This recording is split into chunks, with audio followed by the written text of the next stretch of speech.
Hello and welcome to MCPSS Athletics. My name is Calvin Chris, Athletic Director for Mobile County Public Schools. Studio today we have from Blount High School baseball coach Chris Hockham, and from Murphy High School track coach Brandon Oliver. But first, let's get to the scoreboard. In boys baseball, Young hit a home run and double as Baker defeated Davidson 6-1. Viger dropped 2 to St. Paul's 5-1 and 11-1. Gardner led an offensive onslaught as Alma Bryant defeated Theodore 14-1. Johnson and Sawyer hit home runs as Murphy defeat Blount 14-3. Abrams hits and pitches Viger past LaFleur 7-2. In girls softball, Theodore holds on to defeat Faith 3-2. Number 3 Baker suffered their first loss in a 10-2 outing against Harrison Central Mississippi. Baker came back to defeat West Harrison Mississippi 8-0 behind Summerlin. MGM lost to St. Paul's 4-3. And Hale pitched a shutout, leading Cincinnati to a 7-0 win over Davidson. And that is it for this week's scoreboard. After this message, we'll be back with our first guest. I'm Ashley Rich, Mobile County District Attorney. The failure to obey school bus safety laws will cost you. It can cost you up to a $3,000 fine and the loss of your driving privileges. But more than that, it could cost the life of a child. That's why the Mobile County Public School System is urging you to stop and obey all bus traffic laws. Hi, I'm Pat Mitchell, Director of Transportation for the Mobile County Public School System. We're asking you to obey all bus safety laws. It could save a life. Remember, stop ahead when you see red. Our future depends on it. For me, it started back in 1942 when my family moved to Mobile, and I began my high school career at Murphy High School. Today, it's so important to be able to ingrain in yourself what are you going to do in future life, and you need to be prepared. And so subsequently, everything at Murphy was very important in my life, and so it was instrumental in preparing me for future life and future profession that I wanted to be in.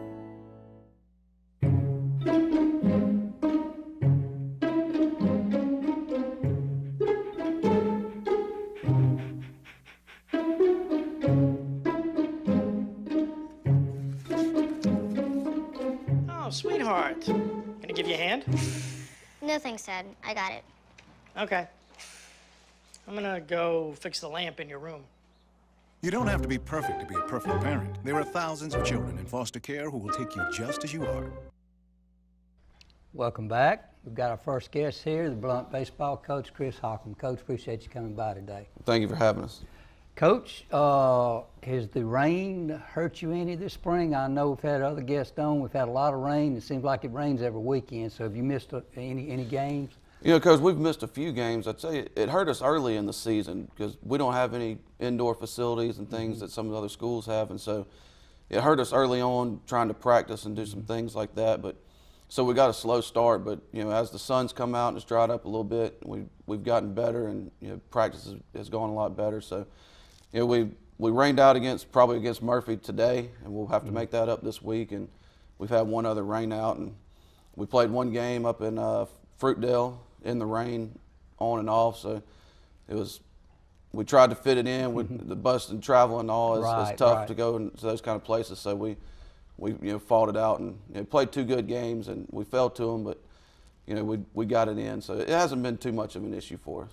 I know people don't realize even if it rains and it stops today, your fields are still wet and it's so saturated. So you are very good at maintaining fields. I've heard coaches you work for, you're real good at it. And you've got an on-site baseball facility at Blount, which I know you're thankful for. But yes, sir. People don't realize a lot of schools just show up at the park and play. You want to go into some of the things about having your own field and what you have to go through. It's a year-round thing, isn't it? It is a year-round thing. I'll tell you what, it's tough. You know, in football, you know, we've got all the fancy equipment and the money to take care of the field, and it looks great. And so, you know, Coach he'll put me out there and tell me how good it looks. But in baseball, we don't have all the money and all the fancy equipment. In fact, this summer, some of my equipment was stolen, so the only thing I have to work with my field with is about 5 or 6 water hoses linked together and a rake about that big. So, you know, I work hard on it, and I'm teaching the boys how to work on it so they can take pride in it. And so, you know, we've got one rake to do the mound, then we take that rake and we do the plate. So it takes a lot of time, and, you know, we try to cut it and keep it the best we can. We're raising some money right now to try and fertilize over the summer, really get the grass growing good. But it's a lot of hard work, and we want it to look the best as it can be when somebody comes in, and we want to represent our school well and let them know that we really take pride in it. So we spend a lot of time putting the lines down and measuring everything out just right. And I try to paint all the bases so they look brand new for every game. We just want things to look as best they can. It's a lot of hard work. You got to keep the grass down low, and there's a lot to it. But it really is. Especially when it rains now, you got to try and we've got a sand pile over in the corner, and shoot, I've gone dug dirt out of the side of the hill over there to try and get some clay to put on my mound so it's not getting dug out so bad. But it's a lot of hard work, but I enjoy it. It's one of the things about coaching that I enjoy. I love being on the tractor, and that's my time, an hour or two out of the week that I could just stop and think about things and think about life. And I love being on that tractor and taking care of my field. I take a lot of pride in it. That's great. I admire you getting the kids involved. I know years ago, back when I first started, Coach Skoda used to say he let his kids go and work on the field because that gave them some tie-in, and they'll start monitoring one another. Somebody throws something down, they know they're going to have to pick it up, so they'll start monitoring one another. So I think that's a great idea that you're involving them in doing that. And they don't realize if you're going to be a baseball coach, a lot of it is maintaining the field. And so it seems like you're doing a good job. You want to talk a little bit about your season so far? Well, right now we're 2-12. The wins are kind of hard coming, but I tell people we're kind of like a minor league team and little kids. We're just starting to play, just starting to have the kids pitch and things, and we're playing the 12-year-old all-star team sometimes. And I've got 2 kids that have played regular baseball growing up since they were 5 or 6 years old, and the rest of them might have 1 or 2 years experience or no experience. They come out and, Coach, I want to play baseball, and I have to go out in the hall. Hey, anybody want to play baseball? We're trying to have a team here, and so it's tough as far as that goes, but they're really coming along. It's keeping their attention for a full practice. Baseball is one of those things that you really have to pay attention all the time, and if you have one little let up, it can spark a big inning, and that's what we deal with right now. Is we'll have that one little hiccup in a game, one little error or something like that. We'll be playing well, and just the whole demeanor of the team will fall in it. My assistant coach, Coach Wilson, he does a great job with them, and myself, we have to try and constantly pick them up. We're constantly coaching. I've heard it said by many people that coaching baseball is you don't coach, you manage. Well, we have to coach. We have to coach through every inning. We're constantly telling them, what they need to be doing, getting their spirits back up, trying to get them to play the next play. So, but they play real hard, and I appreciate that. Well, Coach, you've got great athletes at Blunt, and always do, but they just don't have the experience. If they had the experience, I think it'd be a lot better. But I found this year in looking at scores and all, you're competing. Right. And that is the first step in getting there is to compete, because if a kid plays a ball game and he knows he had a chance to win, he may not have won, but still it gives them hope that they are going to win. So. Well, I tell them our goal is, especially when we play some of the Mary Montgomerys and some of those guys all those kids have grown up playing baseball. Exactly. I said our goal is to make it past the 5th inning. We don't want to get beat in the 5th inning by the 10-run rule. Let's make them play all 7 innings. Make them play 6 innings. If we lose, we lose. But put everything you've got into the game, and let's make them know that they've been in a baseball game. Don't let them come out and just run over you, and when they're trying to get outs to get out of the game, let's make them play the whole game. So that's our goal there, is to try and push it as far as we can. If we can win it, that's great. That's what we want to do. But we want to compete and let people know that when they leave the park that, hey, they're not that bad. They played hard. They played good. We were in a baseball game. Coach, you want to talk a little about your area, which is very tough. Yes, sir. You want to talk a little about that and the teams you play in your area? Well, we've already played Mary Montgomery. We got swept by them, and we played McGill, and we got swept by them. We're in the middle of trying to get Murphy in with all the rain. But I'm going to tell you about our area coaches now. They're top-notch guys. Coach Dixon over there and Coach Williams at Murphy. They don't ever try to run the score up on us. They help us they might point out something to one of our kids or help teach our kids. Their guys do it on the field as well. You know, they're top-notch guys, and they run a great program. They always take care of us when they go over there. And I was talking to Coach Dixon about the summer program because I want to try and get my kids in the summer program, and something that we haven't done before. And he was telling me that, you know, we really played hard against him. He was proud of us and, you know, thought we did well. So that speaks a lot and helps me out a lot to know that those guys are seeing that we're getting better and that we're trying. You know, they really treat us well, and you know, they don't try to just beat up on us, you know. I think that could be a big key for you in the future is if you can get them in that summer program. Right. Because I think a lot of times, you know, you do go up against people that, like I said, kids have been playing since T-ball, and then you get a good athlete, but if he's never had the experience, then it takes a while, you know, to learn. So I think that'd be a great idea, and I think, you know, for your situation, it really would be. So, but Coach, we appreciate everything, and we'll have you back in the last segment. We'll be back right after this message. I transferred to Viger High School halfway through my sophomore year, and the curriculum there, the instructors, teachers, the whole thing was just a shock to me. At Viger, you were encouraged to critically think, and so I was just well-grounded to move on into college football and then on into the NFL. Well, for me, Viger High School was the start. It's where I started, and I'm very proud of that. Nationwide, an average of 24 children die each year. And another 17,000 are injured in bus-related accidents. Many of these can be prevented. The safety of our children comes first. For the safety of our future, obey all traffic laws related to school bus safety. Hi, I'm Pat Mitchell, Director of Transportation for the Mobile County Public School System. We're asking you to obey all bus safety laws. It could save a life. Remember, stop ahead when you see red. Our future depends on it. So I've come up with the family emergency plan. Great. What is it? It's difficult to talk about, so I'm not telling you. How will we know what to do? You won't. I'm so glad I won't have to remember anything. And me too. Thanks for this, sweetie. Talk to your kids about who to call, where to meet, what to pack. Visit ready.gov/kids for tips and information. Welcome back. Now we're going to switch to a little track, and we have with us Brandon Oliver, the track coach at Murphy High School, one of our top young coaches. Coach, appreciate you coming on. Thanks for having me. Coach, I'm talking a little about your season so far. I know there's been some big meets, and I know I look in the paper, you're always competing, so how's it been going? We as a team have competed pretty well this season. My girls are, you know, just about where we have been the last several years.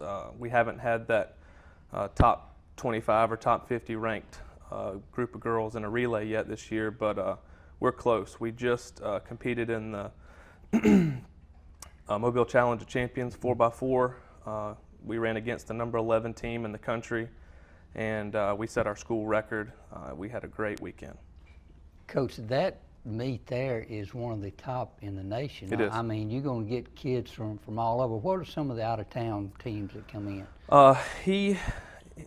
Coach Steve Schoenwald, who puts on the meet, Right. he has teams from California, Wisconsin this year. New York came down with a group of kids. They're some stellar athletes. We have teams from Georgia, Florida, Texas. I mean, just all over the country. Does your kids get up for those? Oh, yes. When they run against some special national rank? Absolutely. That team that we ran against had the number 3 400 runner and the number 7 400 runner in the country. So we ran against some of the best, and that's how you have to do to be the best. Right. Coach, this I believe it's Wednesday and Thursday. We got the county coming up, which is I think 20 teams. You want to talk about the county and some of the competition? You know, our county meet is just strong. Everything to do with our county is top notch. We have some of the best athletes in the state. UMS in 4A dominates most years, girls and boys, and they'll have a hard time finishing top 3 at county this year, just because of the level of competition is so strong. Baker they're doing the best I've seen them do in the last 5 or 6 years. So they have a really good group of girls and guys. Coach, how are we as compared to the private schools, which are always strong and win state championships? This year, how are we competing? We're doing really well, actually. Usually we can say it's us against them.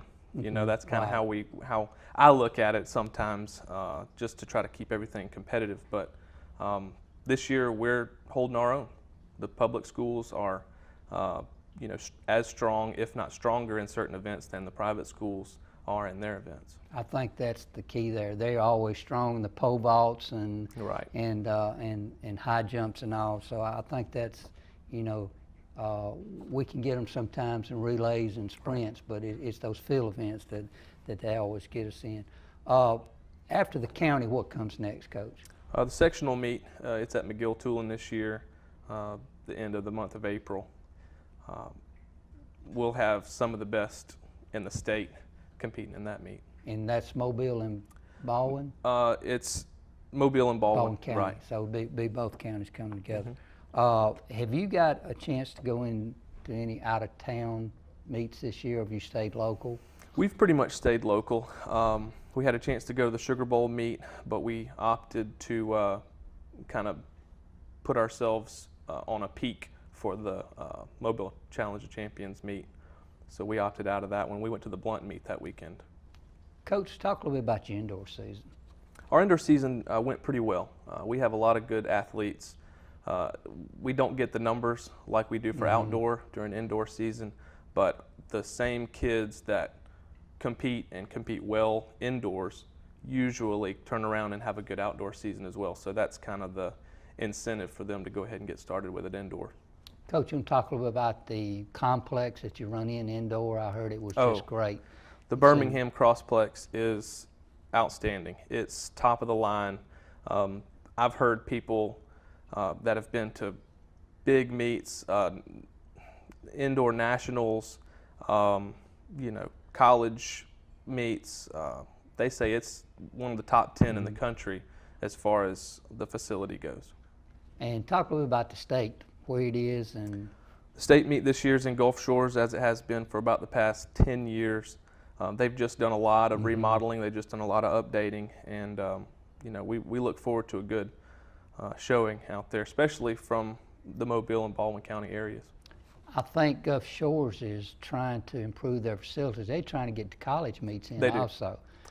They have been working on that for the last 3 years. They're trying to host a few college meets, and if I'm not mistaken, they want to host a large college meet in the next year or so. So the facilities in track, when you get it to like your indoor and then the outdoor states, is really, really good. The facilities in Alabama that we have had access to have improved dramatically over the last 5 or 6 years.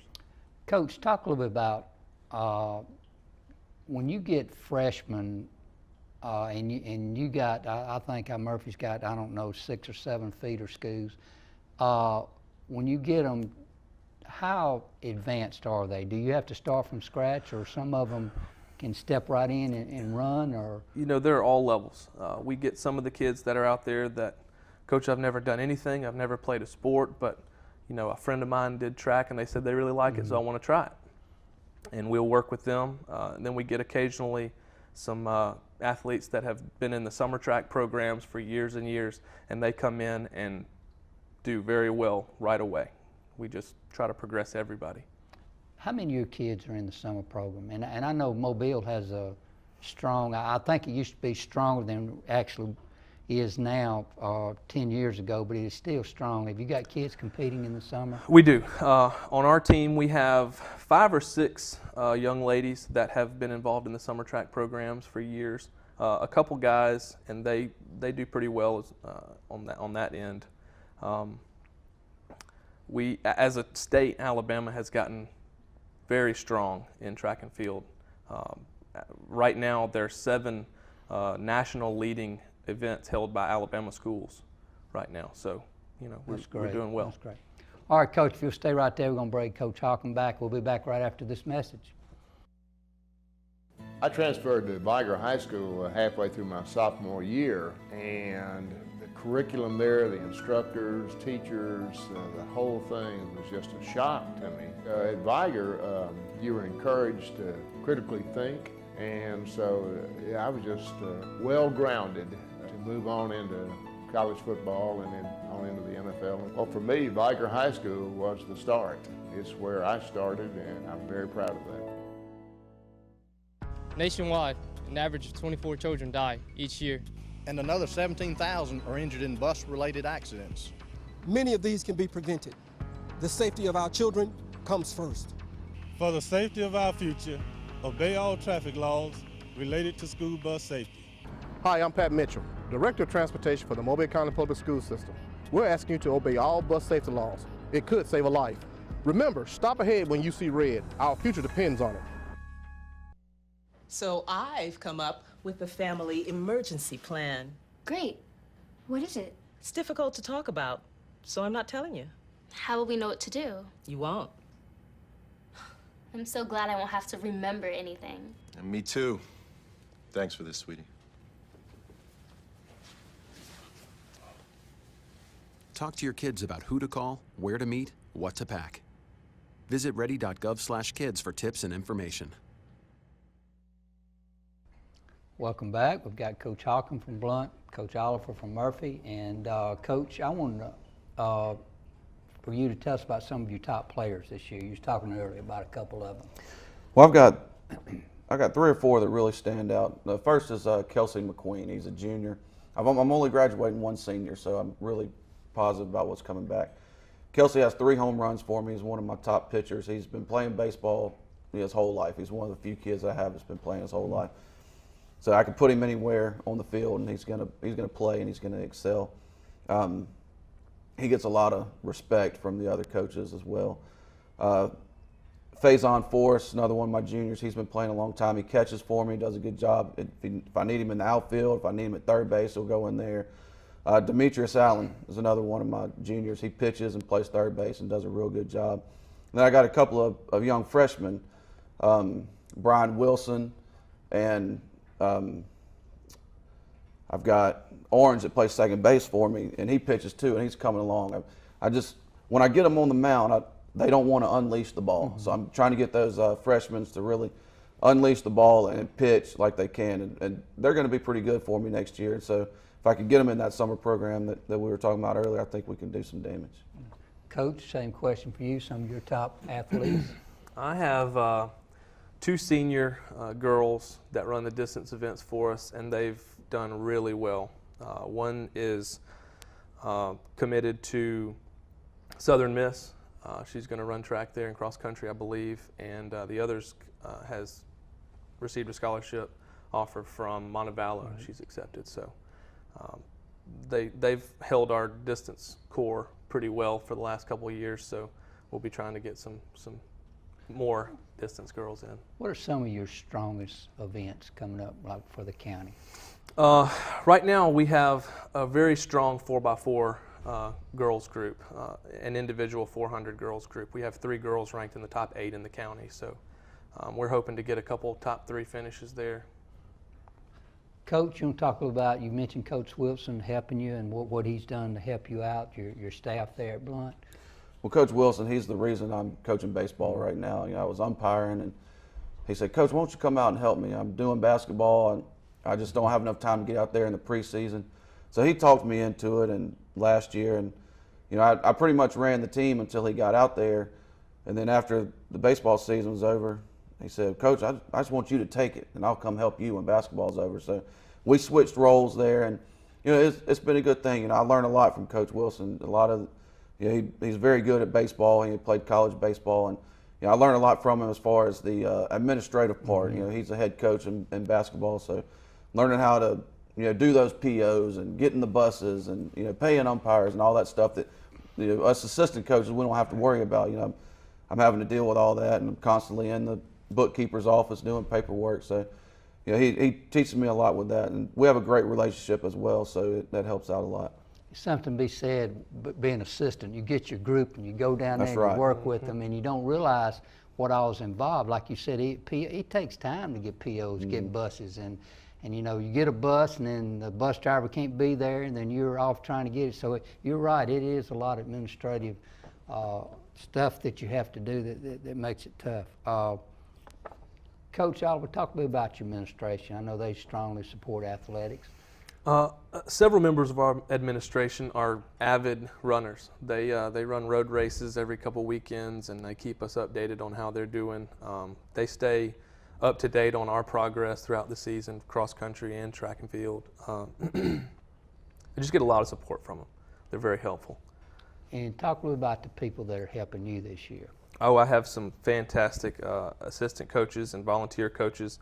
Coach Johnson, the boys' head coach, he's done a good job with us. And he's been around a long time. He's been around a long time, he has. He's also an assistant football coach at Murphy. We have a new coach. She just graduated from Alabama this past year. Her name's Camilla Armstead. She's taken over our sprints and short relays. She's done a great job with them. Coach Lemon, she's basically run our cross country and distance corps for the last 4 years. So we have a really strong group. And also Sheila Crenshaw. She's been volunteering with us, and she does an outstanding job. I owe a lot of our, in fact, I could say all of our successes on the girls' side to those 4 other coaches. You're very lucky to have that many, and it does help, because I mean, I've done track before, and one person out there, and your assistant, you're sharing an assistant with the girls, and you know, if you can just get each one a coach to break, one for the sprints, one for distance, I mean, it makes it great, because you know, it's hard to monitor all of them, so you are very lucky. Right. Coach Hockham, you'll talk a little bit about your administration there. I know Coach Woods is a big, avid athletic person. Oh, Coach Woods, he's a great principal, and really loves the sports. You know, all the sports. He's really behind us, and you know, he picks us up real good on the announcements in the morning when we let him know we have games and things like that. And Coach Dunn, our athletic director, he was a baseball guy. He played at Murphy, and you know, he loves baseball, so he supports us a lot. So we have a lot of good support from those guys, and you know, whatever we need, if they can do it, they're going to do it for us. That's great. Coach Hockham, and I know this may be a wild question, but what is your vision for your baseball team? I know I've been around you some, and I know you've got a vision. What is the vision in the future? We've got about a minute. Well, let me tell you, we got a new area coming out next year. It's us, LaFleur, Citronelle, and it's either Spanish Fort or I believe it may be up the road here. I think it's Spanish Fort. I can't remember really. Well, I think we can beat LaFleur. You know, it's the inner city. That's a rivalry. We could play with those guys. If we can beat them and one of those other teams, you know, maybe beat Citronelle, you know, we want to make the playoffs next year. I got a good group of juniors and freshmen coming up. So that's our goal right there. That's our vision. We're going to work hard this summer. We're going to try to make those playoffs. And I think if the kids can see that, it makes them work harder, doesn't it? Yes, sir. Yeah, well, that's great. Well, listen, I appreciate y'all coming today. Coach, continued success and good luck on the county and the sectional, and appreciate y'all coming. Thank you. Thanks for watching, and we will see you next week.